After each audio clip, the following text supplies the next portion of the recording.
AlMadar is not just an exhibition, actually. It's a platform. It involves programs, it involves initiatives, networking, and the exhibition is one part of that. The catalyst of AlMadar was to create a creativity and a connectivity between institutions. If you put the right people in the right room and give them the tools to be creative in a respectful manner, something profound will come out. The beauty about AlMadar is that you can be as nerdy as you want, but you can also be the person who doesn't know anything and go in and be amazed.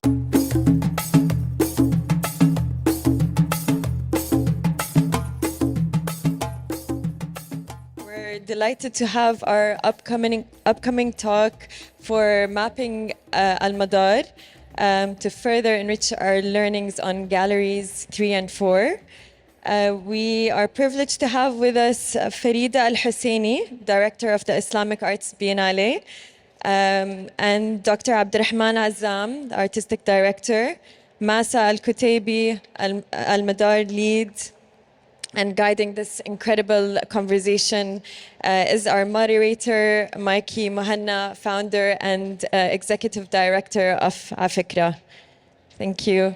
Enjoy. Good morning, everybody. How's everybody doing? Okay, this is a great panel. Real quick, just a show of hands, who has seen AlMadar already? Okay, educated audience, fantastic. Okay, so let's start. Farida, I want to start with you. The title of the talk is Mapping Madar. Maybe if you can give us a sense of how you think the role of AlMadar, what the role of AlMadar is within the broader context of the Biennale. So like set the stage from a big picture.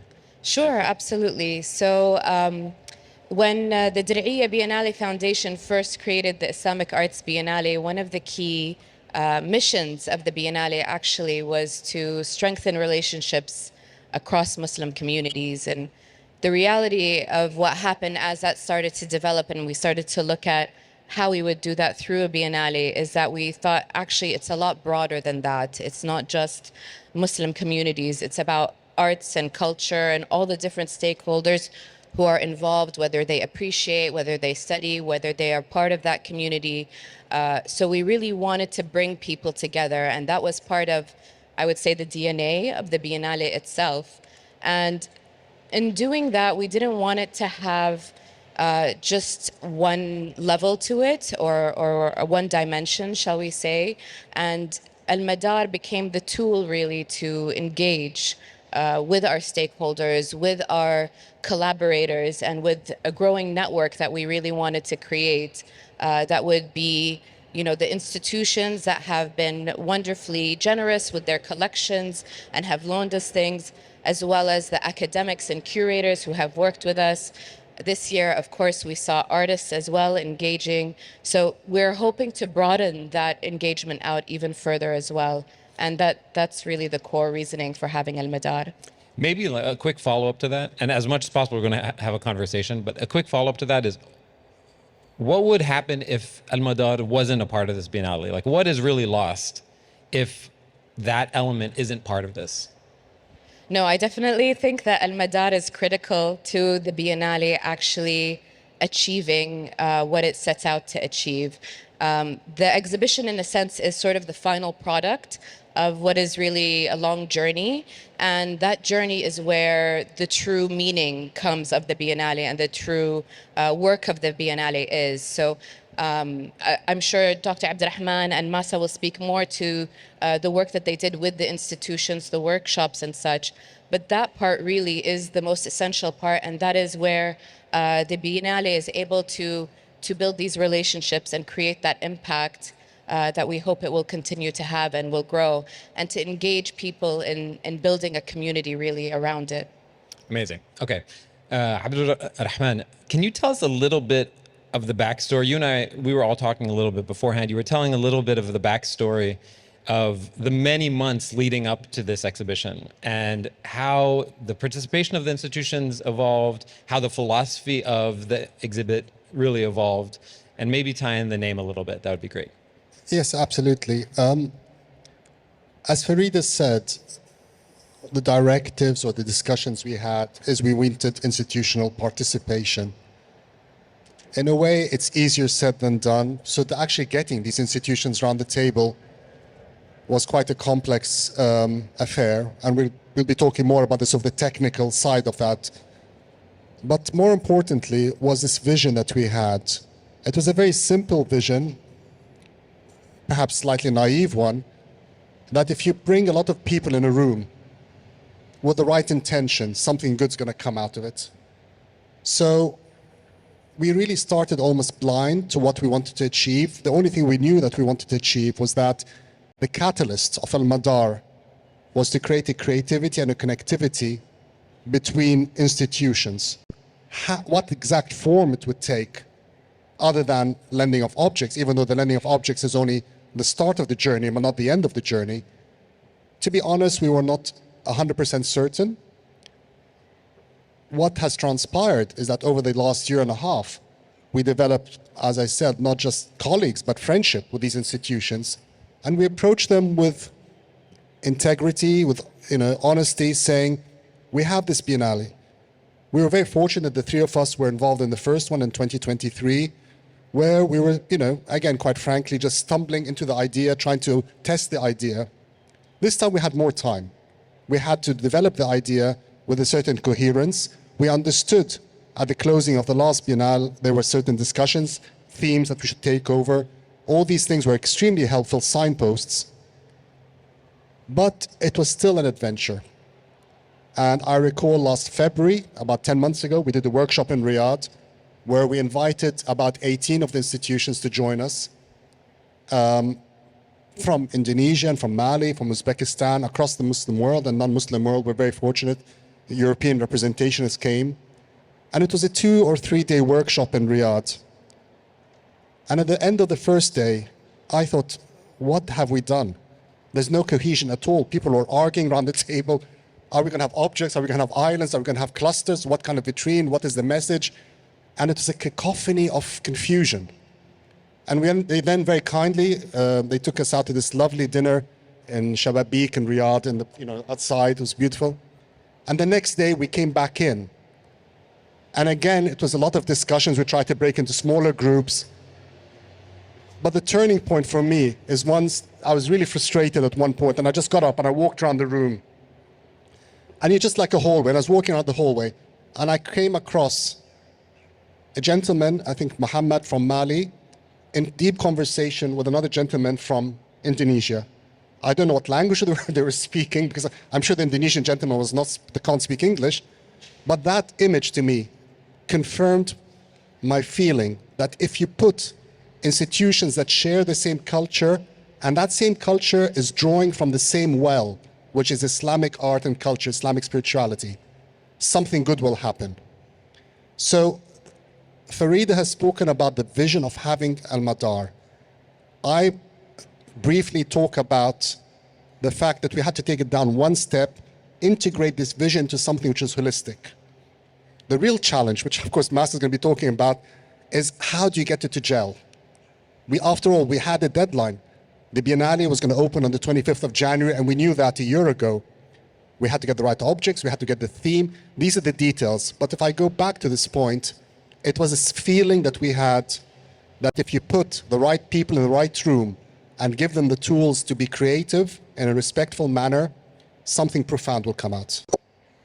Masa, tell us a little bit about that process of getting the right people in the right room and actually giving them that brief, right?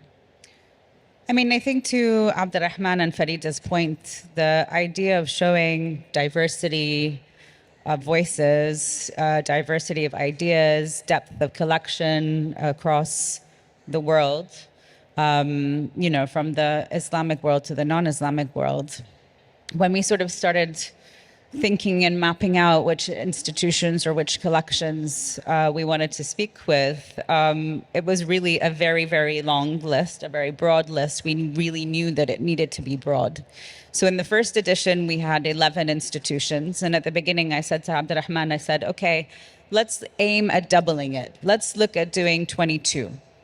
That seems about the right mark.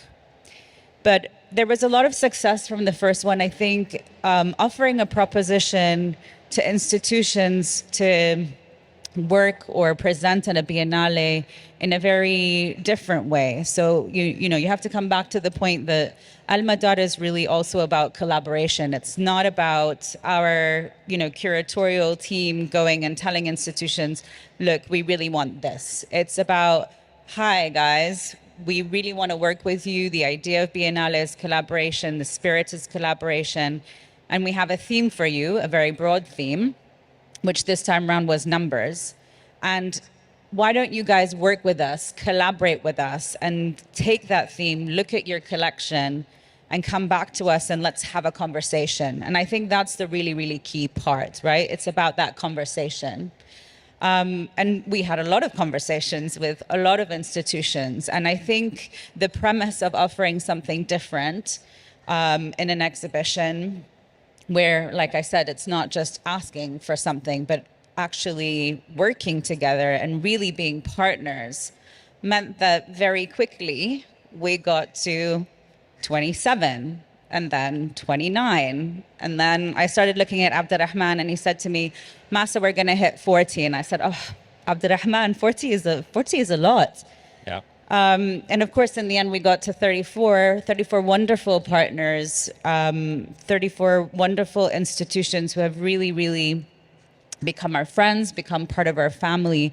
And working with them, I say this word a lot, collaboratively, but it's very important, with our curatorial team, really coming up with strong ideas, strong directions for our visitors to understand the breadth of the theme of numbers when it comes to Islamic arts and culture, and how that can also fit within Wama Bainahuma. Yeah. Abdulrahman, you've mentioned this three-axis approach before, this idea of creating a collection or exhibition that is taking people across these three axes: horizontal, vertical, and expertise, I believe. Timeless. So maybe talk a little bit about how that informed the way you guys thought about actually exhibiting the collection, and how that actually informed your collaboration. Because it could have easily been an email to these people saying, send us something, you do you, this is the date and time. Like, actually walk through the curatorial process. Curatorially, it started, of course, from a historical, I'm speaking as a historian, Yeah. so it's very much originating from a historian's view of how we felt the stories and the narrative would develop, and that quickly became the curatorial pathway. The three axes that were fundamental to us were originally the horizontal one, what I call the geographical dimension. It was absolutely critical that when we talk about Islamic culture, we do not confine it to the ones that we expect, the center of the Islamic world, Saudi Arabia, Egypt, Turkey, and so forth. This is not an Arab Islamic culture. This is very much Islamic culture at its most universal. So we were very lucky and we're very fortunate that we really succeeded, because from Mali to Indonesia represents the whole gamut of Islamic culture. Horizontally, but also we had to spread out to the non-Muslim world, because all the themes and most of the themes that we're discussing in AlMadar, whether it's numbers or planetary movements or trade or travel or navigation, of course, crossed over continents and centuries and religions. So horizontally, it also needed to stretch to the non-Muslim world. The vertical axis was it's not more challenging, but it had to be understood. And thankfully, all our institutions understood it instinctively. And I think it was Julian Raby yesterday who put it very articulately. We're trying to put the Islam back in Islamic arts and culture. This is not a historical exhibition. It's not an art exhibition. It's one that touches upon Islam. Therefore, these objects themselves all have a deeper story to tell, because most of the objects were inspired either by the Quran or commentaries on the Quran, or by the closeness to Mecca or Medina. They all have some link to something which is transcendent and vertical. So we did not want it just to be a flat exhibition.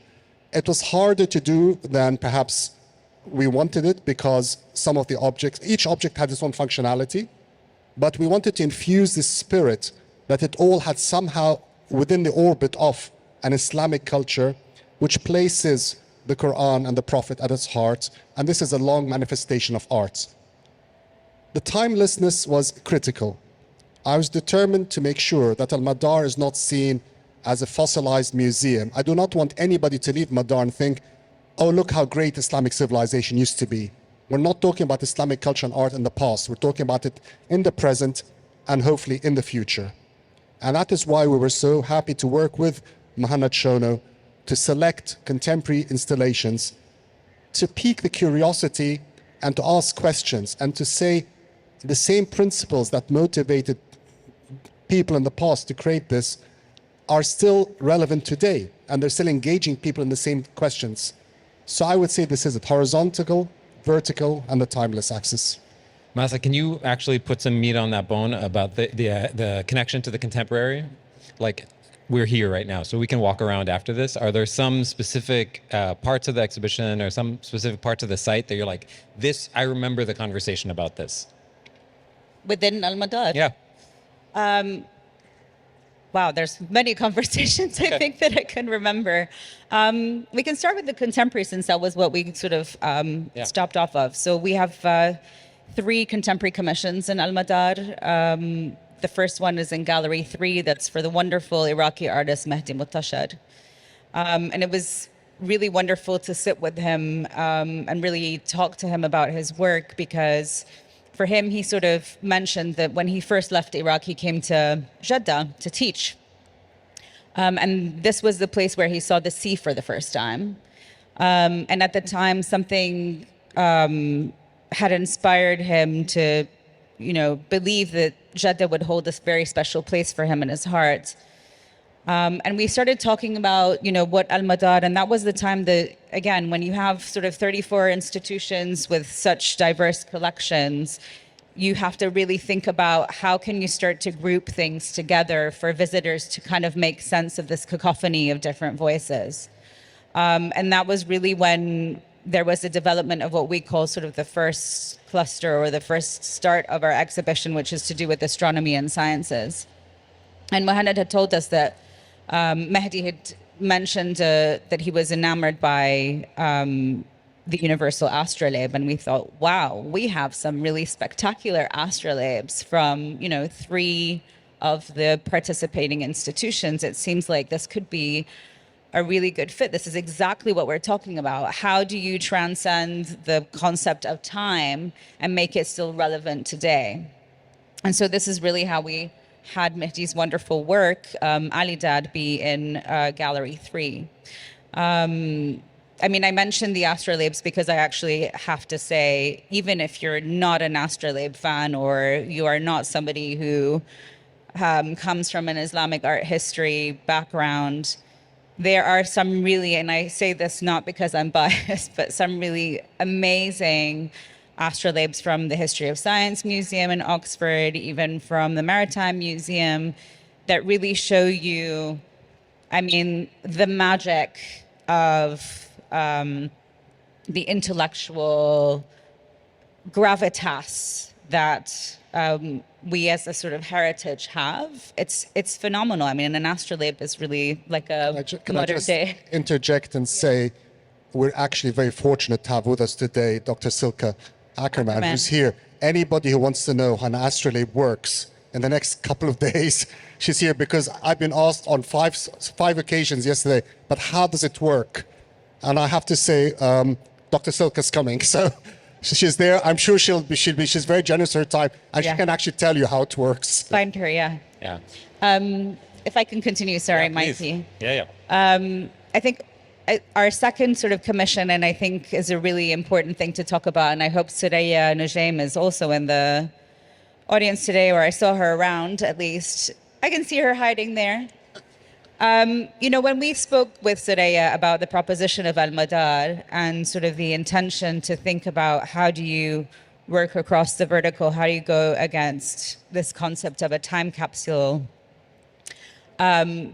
she was also really part of the conversation of saying, I really want contemporary to be in dialogue with a historical object. And that's why we have actually between sort of Gallery 3 and 4, an absolutely wonderful plate from Samarkand meet with a French Taiwanese artist, Sharwei Tsai, who really, took the rhythm, the sort of proportion of the plates, and that really inspired her work.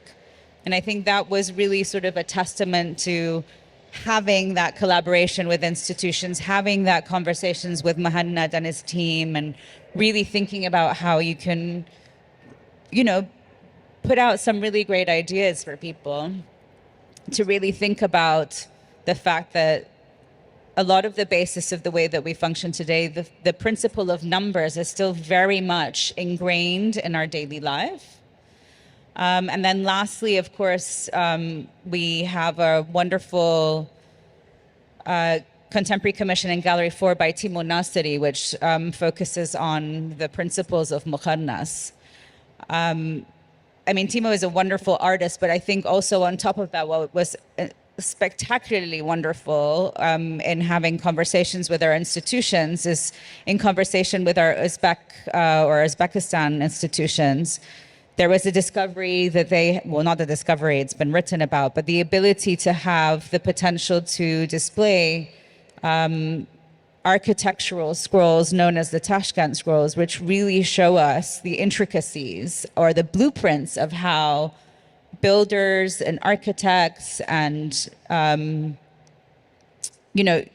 would actually construct what are very, very complex architectural forms in the Mukhannas dome. And then that ended up sort of fortuitously us having a conversation with our Turkish institutions, the Manuscript Institute of Turkey, who also had two treatises on the construction of geometry from the Timurid period as well. And it was like a kind of moment of everything coming full circle. So I would say those are kind of, there are many gems in AlMadar, but those I think are key things that kind of highlight what we're trying to achieve. Amazing. Abdulrahman, I want to come back to one thing you said. So I'm sure right now, somewhere in the world, there is an exhibit happening somewhere about the golden age of Islam, right? It's like an innocuous title, seemingly harmless, actually seems like a compliment, right? In some ways, it seems like a compliment, but there's an implication that if that was the golden age, this is not the golden age. If that was good, then this is not good. And you've already mentioned that that's something that you're really trying to push back against. I'm curious what the response has been like with the institutions that you're working with, all of whom clearly care about this legacy, this civilization, this culture. They've spent careers working on this type of stuff. So walk through some of those conversations and how your thinking evolved and how their thinking evolved. Yeah, the golden age of Islam, especially if you're doing something on mathematics and astronomy and translation, is always going to come up. As a historian, as somebody who's read considerably, and as somebody who's indebted to George Saliba's writings, of course, I have a great suspicion of that term. I dislike using it. I dislike using many of the labels that help demarcate Islamic history. Golden Age of Islam is one.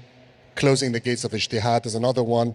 There's so many that are imposed upon the Islamic narrative. And I can assure you, they do not come from the Islamic sources themselves. They come from the outside looking in. You mentioned it. If that period, in Abbasid period, was the golden age of Islam, then surely that means that the age that preceded it or followed it were not the golden age, or somehow were less golden. But history and our own eyes tell us that's not the case. If you go to Gallery 3, you'll find an island called the Algorithm of Genius, in which there really is a genius there, Al-Khwarizmi, a man who I was actually surprised to know died extremely young. He was only 47 years old, but was an absolute genius. And the trouble with Khwarizmi is that he was writing his works, complete, refined works, before, at a very early stage of the Golden Age. So if the Golden Age is the Golden Age of translation, which is what is meant, then how is it possible that Khwarizmi had already produced his works before the Golden Age had started? This must only mean that he must have been drawing from knowledge which came before the Golden Age. If this was the Golden Age, and I'll give you another example. We have an example of, in 1258, Baghdad was completely ransacked by the Mongols. We all know that. That's a famous date that every Islamic historian student knows. The destruction of Baghdad, often described as the lowest ebb in Islamic history. 1258. Come to G3, and you will see, Gallery 3 in Madar, sorry, and you will see that in 1259, 1 year later, Nasruddin Tusi was appointed by Hulagu, Genghis Khan's grandson, as the head of the Maraga Observatory, heralding another golden age. So which golden age are we talking about? The third point I would say is it makes it also, the implication of the golden age is that it was golden because somehow the Arabs and the Muslims were copying from the Greek and Persian knowledge. It does disservice to the indigenous traditional knowledge that already existed. Yes, of course there were translations. We have so many examples of translations.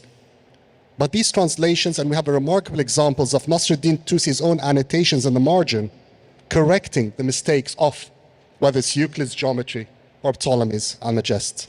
So we have so many examples of that. Every age has the potential to be a golden age. 2 more points, if I may. The first one, it makes no sense to talk about the golden age of Islam because we're talking about what was taking place, let's say, in Mali, in Timbuktu. So if the golden age was in Baghdad, what's happening there? And yet Timbuktu has often been written out of Islamic history. We have representation from Mali. What we emphasize is that Mali was not a place far, far away. Mali was always there. It's just we were far, far away. Knowledge in Mali was always there. They had an incredible legacy of Maliki school of law, fiqh, books and manuscripts on astronomy. And these incredible books on astronomy were written at a time when we're told the Islamic world was in decline. Mansa Musa, as we all know, one of the greatest and most wealthiest of men, was so wealthy, he changed the price of gold. So if you're talking about the golden age of Baghdad, and you go to Timbuktu and you speak to these scholars there, say, what are you talking about? The other one is Indonesia. Let's go a little further there. Indonesia is the largest Muslim country in the world. And yet you will struggle to find any objects about Indonesian Islamic art and culture in the Western museums. The reason for that often is that Indonesian art and culture is often placed under anthropology and ethnography, not under Islamic art and culture. One of the conversations that Masa was alluding to, well, many conversations with our Indonesian colleagues, is do not give us objects that the Arab traders have brought to Indonesia. Give us objects that you feel were your contribution to Islamic history. If you spoke to them about the golden age of Islam, they would say, what, are we not Muslims? Are we not part of this golden age? They would not understand it. If I may, the final point, the golden age often also alludes to, it was the golden age which then was followed by the decline, which led to the European Enlightenment. And we have this kind of triple jump between a so-called golden age, which was golden because the Greeks and the Persians were kind of involved in it. We then had centuries of decline. Ghazali is often portrayed as the bad guy. In my opinion, the age of Ghazali was another golden age, of course. And then you have this centuries of decline, and then you have Napoleon appearing in Egypt in 1798, and everything is wonderful again. There's a very good scholar called Khalid Rahib who has written about this and has shown that in the 17th and 18th century, there was a huge renaissance in Ottoman scientific manuscripts that were being written. If you ask those gentlemen in those centuries, even Abdulrahman al-Jabarti's father, Hassan al-Jabarti, if you were to ask them, what is the golden age? They're not going to tell you it was the Abbasid period. So I do have reservations, yes. Did the second part of my question, this is a perfect answer to the first part. The second part of the question is, how did that actually inform the conversations with the institutions? Because the whole point of Madar is this collaborative process. We simply set it aside, and I can promise you, unless Masa remembers, I don't think that conversation ever came up. Really? Not once. Wow. Because we spoke to each institution in their own authentic self. We had a long conversations with them. They selected the objects. We pushed back. They pushed back. We pushed back until we both got tired of each other, and then we decided on the objects. But at no point did we ever say to them, we don't believe in this narrative. We came with a completely open canvas, and all we asked is that we approach it with respect and with knowledge. Yeah. Yeah, just to add on this, because I think, we talk a lot when we talk about Al-Madar, we talk about collaboration. And it appears in many different ways, which is really what makes it so exciting. So from the first edition, one of the programs that we launched, and this is part of what we're kind of trying to establish.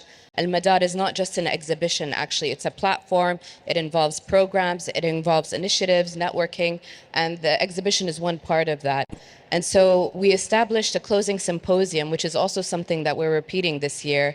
And in that symposium, actually, where we had all of our institutions who were loaning at the time participating, as well as some of the institutions who are loaning this time supporting and moderating the focus groups, it was an opportunity to really have that collaborative aspect come to life. And that's where I find actually Al-Madar is truly exciting, because it is in a way an experiment for how to create a different type of collective and exhibition around Islamic art and culture. And what ended up being the outcome of that closing symposium was having a theme for this edition, where previously we didn't really have one. And this was something that was one of the strongest takeaways, I would say, requested by the institutions themselves. Let's have a theme that unites us all together, that gives us a starting point to start to build on and work together from. And I really am also looking forward to this symposium as well at the end of this Biennale, because again, it's an opportunity for us to hear feedback, to grow, and to try something different. And that's, I think, what, at least as DBF and as Islamic Art Biennale, what we really want to try and maintain with Al-Madar is, and this has been repeated, I think, again, even yesterday in His Excellency's talk, this sense of renewal, this sense of innovation, this sense of creating relationships. It's really quite critical to what we do. And it's so gratifying to hear that happening on so many different levels. When you're talking on a larger scale between institutions, individuals, collectors, some cases governments being involved, and as well as on the more detailed scale of, for example, Charway and the Louvre. And as well, we heard about the local Saudi calligrapher that she worked with here. It takes place on various scales. And that really is, I think, the impact and power of Al-Madar, and continuing to find ways to enhance that and actually spread it out so that it's not just taking place here, but throughout the 2 years as we're building up towards the next Biennale, taking place in other places as well, whether it's in Asia or Europe or Africa, having these collective sessions together, working together, and having a project to work towards together is definitely the intention and the hope. Amazing. Masa, you're going to say something. I wanted to add, actually, because I think, Farida summed it up very beautifully, this idea of actually having people come together is really an important part of Al-Madar. And, Abdulrahman made reference to the workshop in Al-Madar, in February in Riyadh, which, the first day was very chaotic, but I think that was expected, and that was the beauty of the part that we're trying. That's when you guys came up with the idea of islands. Yeah, exactly. And that was the beauty of it. It was, let's not have high expectations. Let's just try. Let's just really, get these people together and see what could come out, what can come together.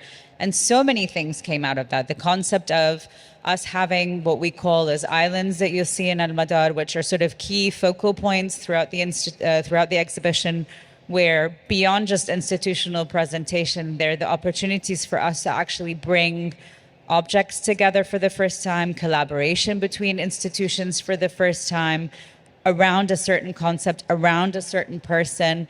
That was an outcome of having these people sit together. Yeah. But not also just that. It was, people were inspired by each other. So people may have come with, already sort of predefined selection of, what they wanted to participate with and exhibit with when we told them numbers and sort of the preliminary conversations.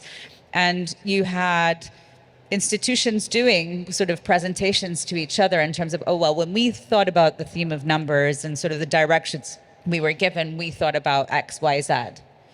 And that sort of kind of made people I mean, for lack of a better phrase, up their game. But really, it really was. It was, oh, I've realized that people are really into this. We like this initiative. We like this idea that, you know, we're having a chance to speak to each other and see what the Benaki Museum is coming in with, what the Indonesian museums, West Nusa Tenggara is coming with. I mean, or Cairo, and actually inspired them to sort of go back in some ways and go, I really like that somebody might have thought of that direction. That reminds me of something. Or actually, maybe I thought about the response to the theme perhaps too literally. Let me go back and think about how I might be able to, produce a selection that's a lot more deep, that's a lot more indicative of sort of the sort of depth of what could possibly come under the theme. So I think it's really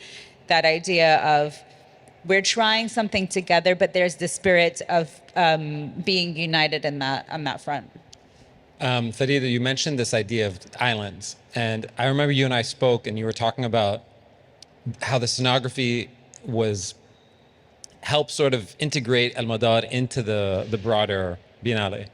Maybe you can talk a little bit about that, because somebody who's like walking in sees these like huge banners, sees different places all over the place, doesn't necessarily know the thinking behind integrating all this into a specific. No, we had a lot of fun with that. Yeah. I think it was quite a challenge in some of the early workshops that we had, discussing how to balance between having this overarching narrative and telling a curatorial story, but then also allowing each institution to be able to share some of its treasures and stand in its own as an independent institution participant in AlMadar. And I think, thanks to OMA's scenography, they did a fantastic job helping us to achieve that. And I think we were all quite happy. We saw there were a few versions along the way. And this one, I think we all quite immediately were very taken with it, because it sort of gives you this opportunity to explore and have a sense of the narrative that the team and all the participants have crafted so beautifully unfold, but it's a natural unfolding. It's not a linear forced journey. So you're still able to explore and wander off and see some of the other treasures that are beyond the islands, as Masa was mentioning. And I think actually AlMadar being such a powerful aspect of the Biennale itself, in a way, it very much set the tone right from the very beginning. So it kind of, as Masa put it, sort of lifted the bar, I would say, and it became essential for the whole experience, I would say, to be quite cohesive. Otherwise, it would seem, I would say, maybe a bit out of place. And this is where the Wama Baynahuma theme actually came in a little bit later. Yeah.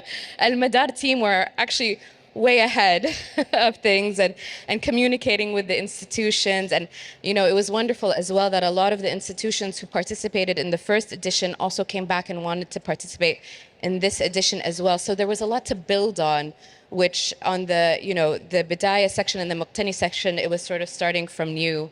And so having Wama Baynahuma arrived at through many workshop sessions and brainstorming sessions was really, I would say, an aha moment, so to speak. It just captured the themes that all of the curatorial team and artistic directors kept talking about so beautifully and so eloquently, and created, I would say, space to allow for this diversity of content that you see at the Biennale. So where you have Al-Bidaya and the pavilions really highlighting the Haramain and this kind of core of the origin of Islamic faith with the Quran and with the Kaaba, you are then able to enrich that and supplement that and beautify it, I would say, with the stunning diversity and range of collections and material and content that is presented in AlMadar and Al-Muqtani, and it really complements beautifully.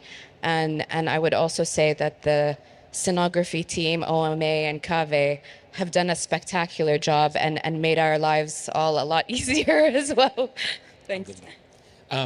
You mentioned the islands. Abdulrahman, maybe we'll ask, just like, can you go a little deeper into this idea? What are these? I think there's 6 islands. What are the 6 islands? How were they chosen? How did you make sure that it was a cohesive experience and not just this like hodgepodge of objects? If you bring all these institutions, and we're talking about over 260 objects, and you bring all these institutions in one room, then you have to tell stories. For us, the objects in AlMadar, beautiful as they are the stepping stones to tell a story about personalities, ideas, themes.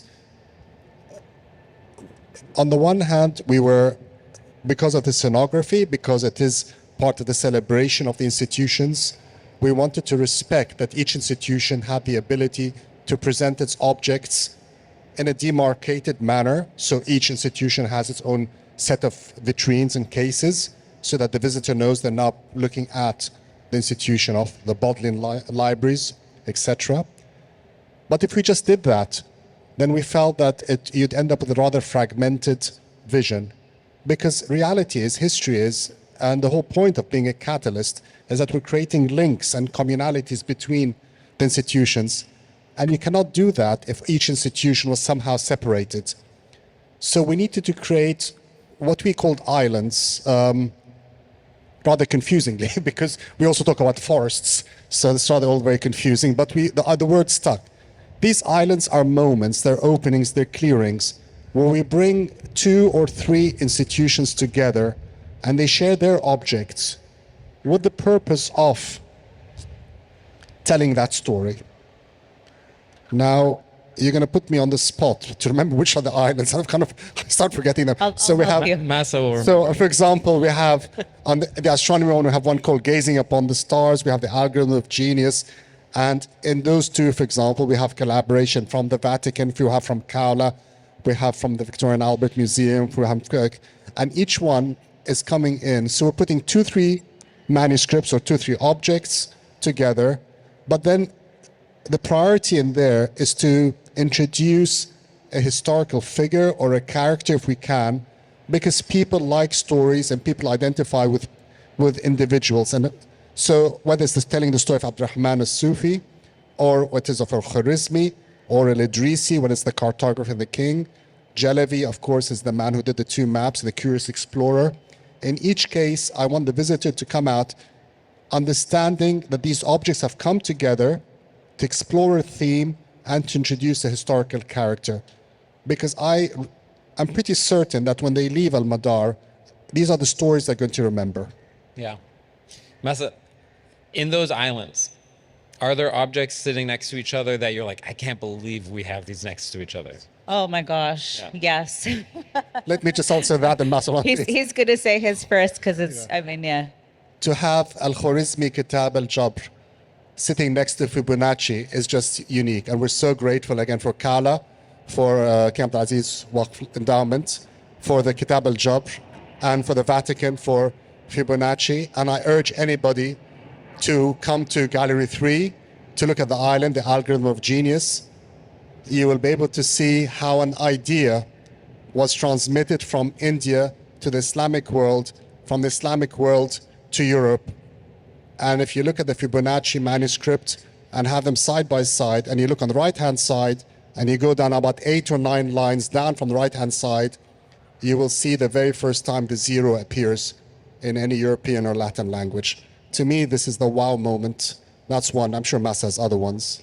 I just have to add on that as sort of a little anecdote. I think the concept of 0 is something that has been really been present from the beginning of looking at AlMadar and the theme of numbers. So that's definitely a highlight. Say more about that. Yeah. Well, I mean, Abdulrahman talked more about, I mean, he just mentioned the presence of 0 in Fibonacci's manuscript that you can see in conversation with Khwarizmi. But I wanted to take something a bit step further out of the island. So I think the beauty about AlMadar is that you can be as nerdy as you want, but you can also be the person who doesn't know anything and go in and be amazed by what you can see, like just the beauty of the things that you see, but also just, I mean, you can understand that something might hold a certain gravitas. So we have another island which we've called Devotion and Memory.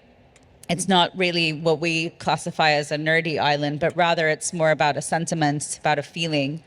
And that's really to kind of put forward and bring through that numbers are also part of the daily rituals of the way that we practice as Muslims. It's really ingrained in the way that we exist in life, whether it's the number of times that you pray per day, whether it's the number of times that you circumambulate the Kaaba. I mean, we don't really think about it until you really think about it, that really numbers are such a big part. And so in that particular island, I mean, you have the combination of, I would say, probably the most powerful and objects that tell you about the actual performance of prayer, of practicing as a Muslim. So you've got this wonderful minbar that actually Chris Durkin was making reference to yesterday. It's really a wonderful thing.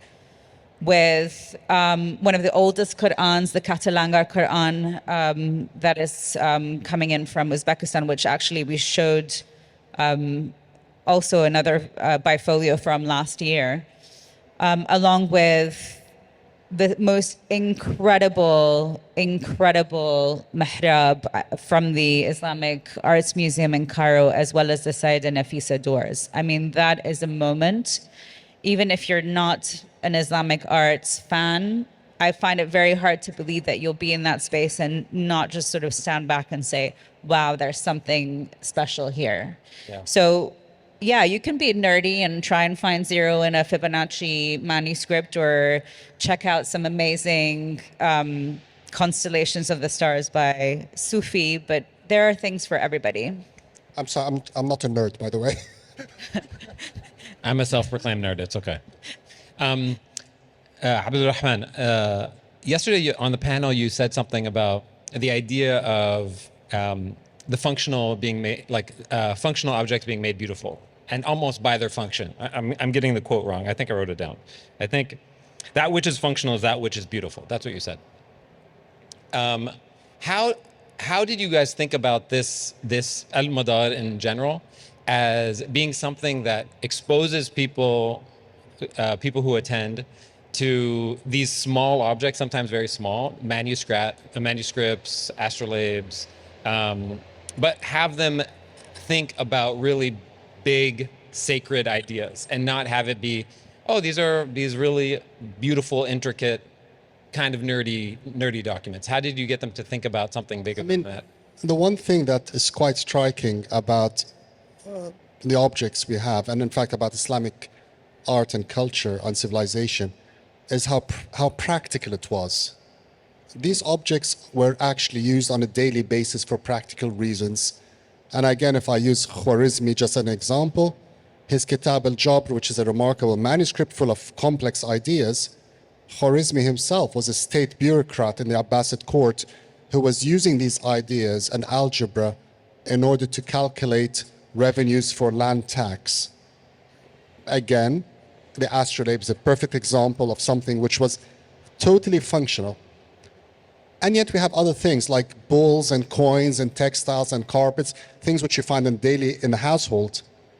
So the question is, what was it in Islamic culture that allowed the artists to infuse their soul and their mind and their body to create and make it a beautiful object as well? Which implies why in the modern world has functionality moved away from beauty? Because I'm not talking about Islamic culture, I'm talking about almost every traditional culture where the most simple utensil in the house is remarkably beautiful in its symmetry and its precision and its harmony. What is it about the modern world that has moved away?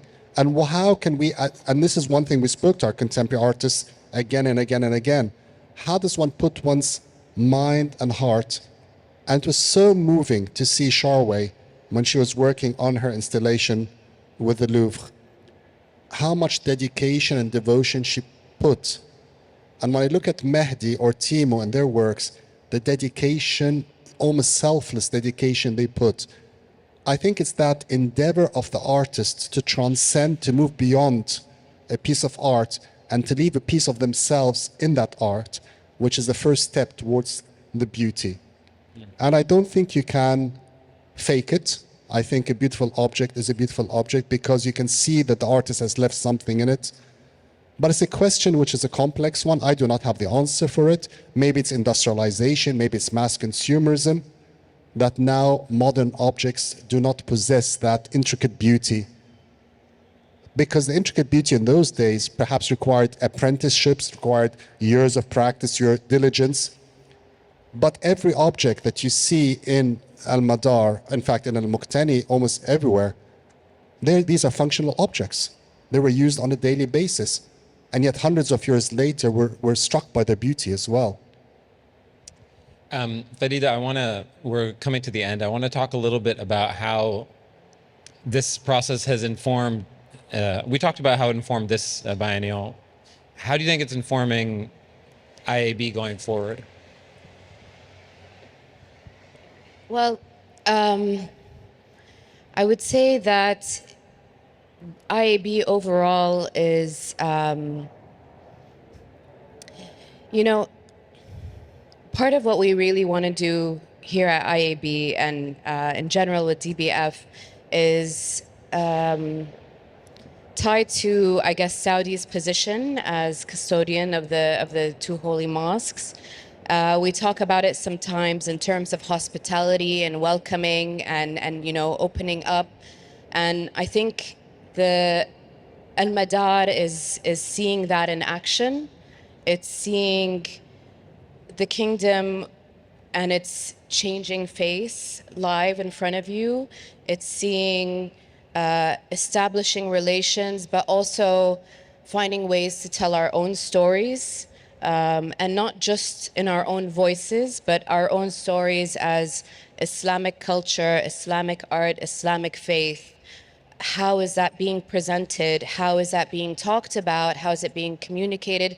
How are people experiencing it? I think it's really critical for us to be able to open up and have these conversations and have these collaborations with our audiences, with our institutions and participants, and beyond, with every single individual that is interacting with our content online or otherwise. It's a much larger, I would say, ambition than already the large scale ambition of, I would say, the Biennale itself. But we're not in a rush.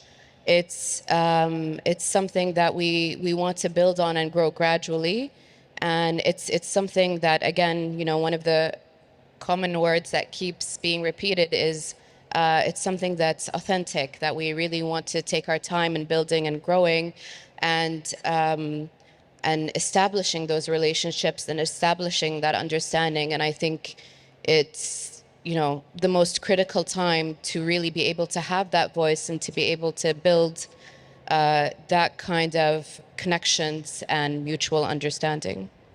Okay, I actually lied. I have one more question. This idea, we talked about this briefly, and I'm sure many people here for whom this is their first trip to Jeddah have noticed this unmistakable truth about Jeddah, which is that it is filled with people from all around the world, right? Just constantly for the last more than a millennia, just accepting pilgrims from around the world, right? How do you think this project offers something new to Jeddah, and how do you think it offers something new? Maybe we'll go down the line. We'll start with you, Masa. How do you think it offers something new to all the different participants who are coming from their institutions and going back to wherever they came from? I think it comes back to the same word I said before, that idea of collaboration. I say a lot to people. I mean, there was a point where we were talking to our wonderful visitor and tour guides, which I hope, you'll all have a chance to talk to. And one of the things I said at the beginning is like, imagine that you should be so proud that there are so many voices here, so many wonderful jewels and gems from multiple collections across the world here in Jeddah for you to see.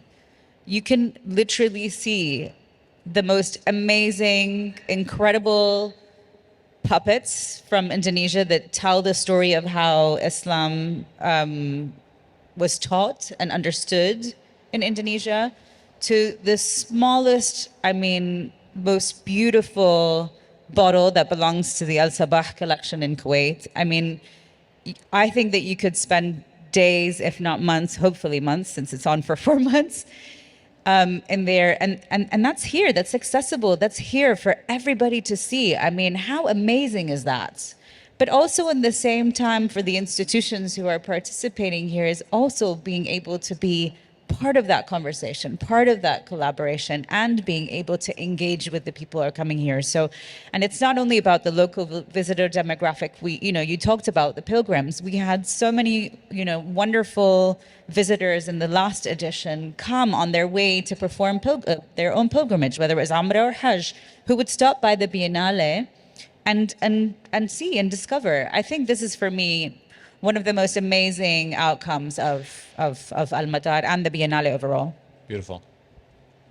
I think for me, it's to instill among those in Jeddah, overwhelmingly they're Muslims coming for a pilgrimage, of course, to instill a sense of three things: confidence, a sense of pride, but above all, I would love AlMadar and the Biennale to instill a sense of calmness.